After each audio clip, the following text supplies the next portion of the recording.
मित्रांनो, 2026 या वर्षाचा सगळ्यात मोठा दिवस म्हणजे गुढीपाडवा.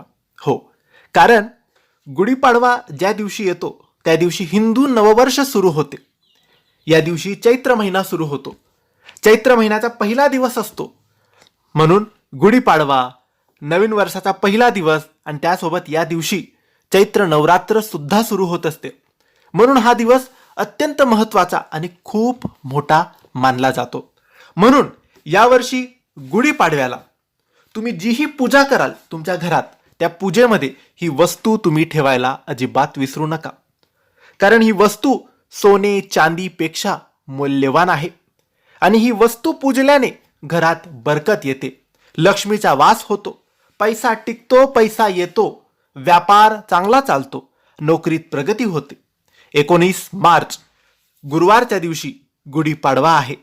चैत्र महिन्याचा पहिला दिवस आहे, नववर्षाचा पहिला दिवस आहे.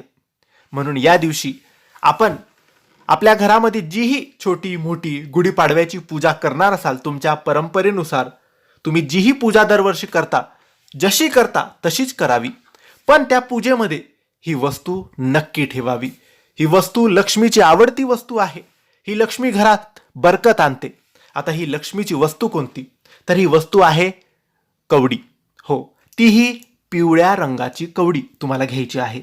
पूजा सामग्रीच्या दुकानात तुम्हाला 5 किंवा 5 पेक्षा जास्त कवडी आणायची आहे पिवळ्या रंगाची. आणि जर पिवळ्या रंगाची मिळाली नाही तरच मग सफेद रंगाची कवडी तुम्ही घेतली तरी चालेल. 5 कमीत कमी 5 घ्यायच्या, 5 पेक्षा कमी नाही, आणि 5 पेक्षा जास्त घेतल्या तरी चालेल, पण कमीत कमी 5 कवडी पाहिजे. आपण जीही पूजा मांडू, जीही पूजा करू, त्या पूजेत गुढीपाडव्याच्या दिवशी या कवडीचे सुद्धा पूजन करायचे आहे. दिवसभर रात्रभर ही कवडी त्या पूजेतच राहू द्यायची आहे. आणि जर पूजा तुम्ही मांडणार नसाल, पूजा तुम्ही करत नसाल, तर देवघरात ठेवून, लक्ष्मी मातेच्या समोर ठेवून या कवडीचे पूजन करायचे आहे. आणि दुसऱ्या दिवशी, गुढीपाडव्याच्या दुसऱ्या दिवशी ह्या कवडी एखादी कागदात किंवा कापडात, लाल रंगाच्या हिरव्या रंगाच्या कापडामध्ये बांधून तिजोरीत, दुकानाच्या गल्ल्यात किंवा ऑफिसमध्ये तुम्ही ठेवू शकतात. बरकत येते, पैसा येतो आणि लक्ष्मीचा वास होतो.